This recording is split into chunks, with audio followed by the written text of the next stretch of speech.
Con su venia, señor presidente, voy a presentar en una sola exhibición todas las reservas que presenté formalmente a este pleno.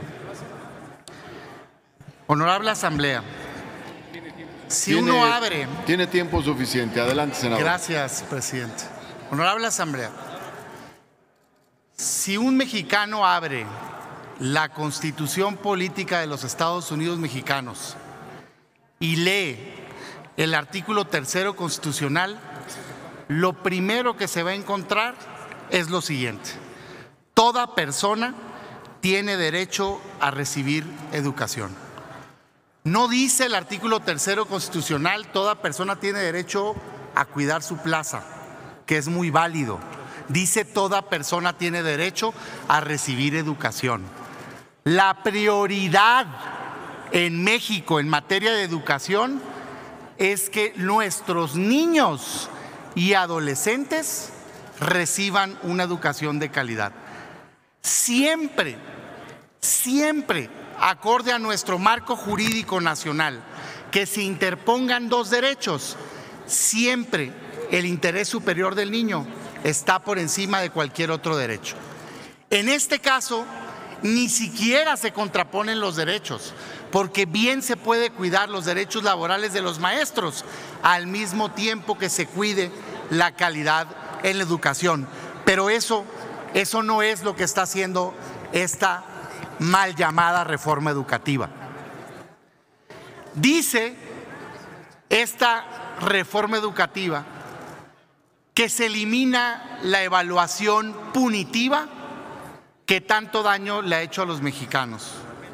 Esto, compañeros, perdón que se los diga, pero es una vil mentira. No existe evaluación punitiva en el marco jurídico mexicano. No hay una sola persona en México, fíjense bien lo que les digo, una sola persona en México que haya sido corrida fruto de los resultados de una evaluación. Y no lo digo yo, los invito a leer la Ley General del Servicio Profesional Docente. Fíjense bien lo que dice la ley vigente, esa que dicen ustedes que establece la evaluación punitiva. Dice que habrá una evaluación y que será obligatoria. Dice que se analizarán perfiles, parámetros e indicadores. Dice que cuando a una persona se le identifique insuficiencia, se incorporará a los programas de regularización de la autoridad educativa, que si vuelve a no ser suficiente su evaluación en una segunda educación, de nueva cuenta se reincorpora a los programas de regularización, y que si no es suficiente todavía esa segunda evaluación, de nueva cuenta se le manda una tercera evaluación. Han dicho que después de eso se les corre. Falso. Si leen el 8º transitorio, textualmente dice: el personal que no alcance un resultado suficiente en la tercera evaluación no será separado de la función pública y será readscrito para continuar en otras tareas de dicho servicio. ¿Dónde está entonces la evaluación punitiva de la que tanto habla el presidente Andrés Manuel López Obrador y la que hoy tanto indican que se está abrogando? No existe, es una mentira. No hay una evaluación punitiva hoy en México. Decía muy bien el hoy coordinador de Morena en la Cámara de Diputados al votar a favor de esta reforma en su origen: ¿para qué evaluar? Evaluar por evaluar no, evaluar para mejorar. La evaluación tiene que ser permanente porque estamos en la revolución del conocimiento. No puedo coincidir más con las palabras del hoy coordinador en la Cámara de Diputados de Morena. Lo que no se evalúa, compañeros, no se puede mejorar. Nadie quiere aquí que se castigue al maestro quitándole la plaza. Nadie está planteando eso.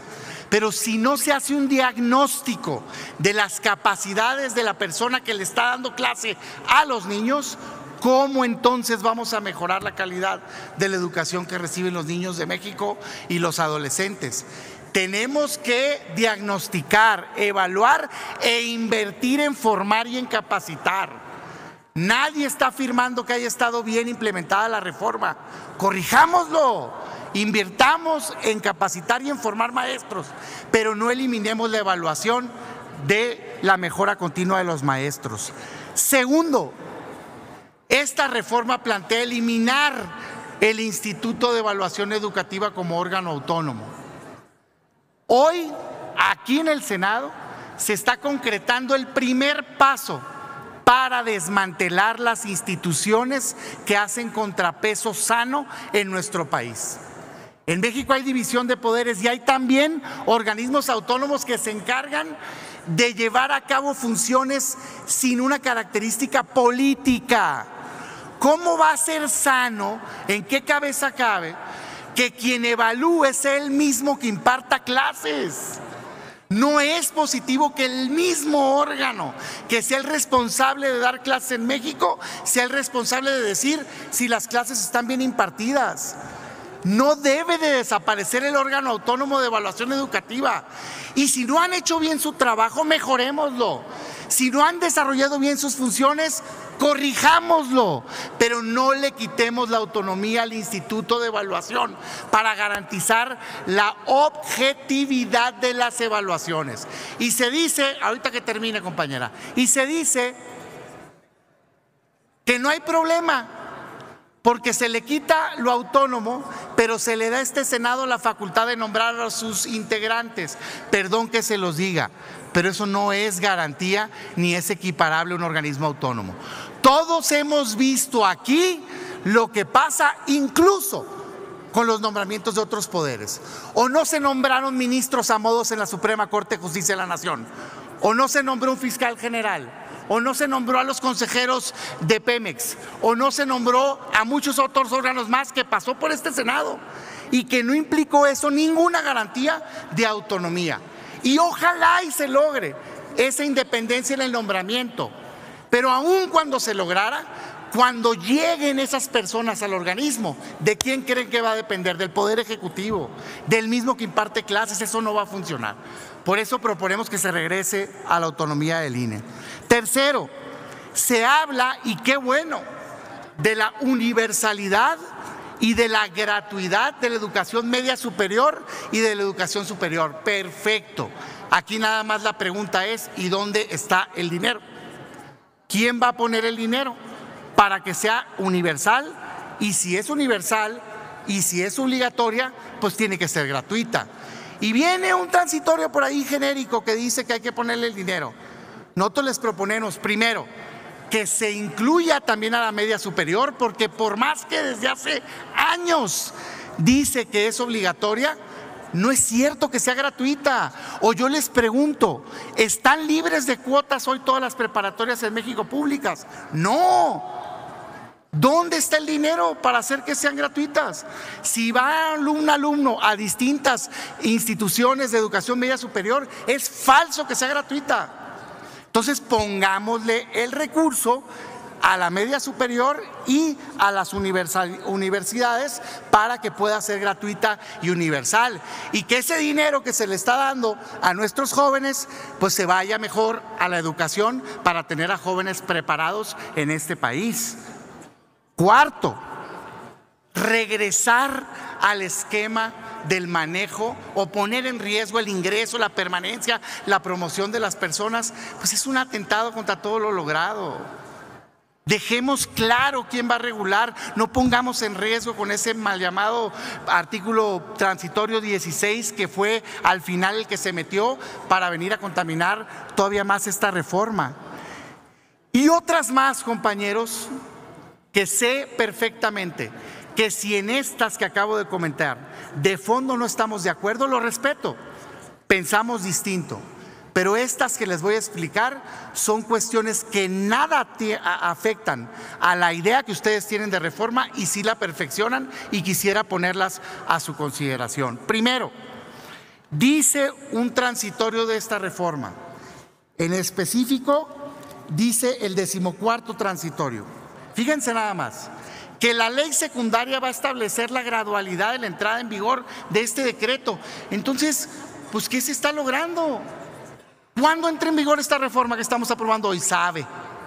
No tiene un límite máximo. Pues, ¿qué no estamos todos desesperados por aprobar esta reforma? Pongámosle una fecha cierta para que entre en vigor. ¿Qué les proponemos? Que se ponga un plazo máximo de 3 años. 3 años para hacer gratuita la Universidad de México. 3 años para hacer gratuita de verdad la educación media superior. 3 años para implementar toda la reforma educativa y que no quede simplemente en un buen deseo. Segundo, establecen también en el artículo 3º que las escuelas de educación básica, aquellas que estén en zonas de alta marginación, dice así la reforma, se impulsarán acciones que mejoren la calidad de vida de los mexicanos con énfasis al carácter alimentario. ¿Qué les proponemos? Que no sea la escuela la que tenga que estar en alta marginación, sino la persona. Porque si ustedes se van a los índices que determinan las zonas de alta, media y baja marginación, puede existir una escuela básica que esté en una zona que no sea de alta marginación. Y yo los invito a que recuerden sus poblaciones, sus ciudades. No hay en una zona que no esté en alta marginación una escuela donde haya alumnos que tengan un problema de marginalidad. Claro que sí. Por supuesto, si ha sido el pleito eterno con los candados que se ponen a los programas de reglas de operación. Entonces, no califiquemos la escuela, califiquemos la necesidad de la persona para tener acceso a los programas de alimentación. Y por último, en estas transitorios que les estamos proponiendo para que los puedan aprobar, está el cambiar en específico el presupuesto que les decía ahorita para la gratuidad de la educación media superior y la universidad, la superior.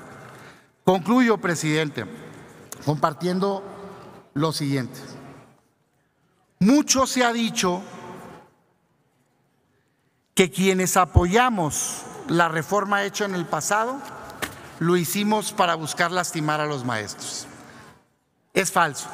Y se los dice alguien que formó parte de la legislatura en donde se aprobó la reforma educativa. No me parece que sea perfecta. No me parece que sea perfecta. Todo es mejorable. Pero sin duda alguna es mucho mejor que lo que hoy se presenta. Se dice hoy que se está tirando a la basura, que desaparece, que no queda ni una coma de la reforma educativa anterior. Primero, es falso, porque muchos de sus principios están vigentes en esta norma. Y segundo, nadie aquí está buscando lastimar a los maestros. Son parte fundamental de la educación en nuestro país.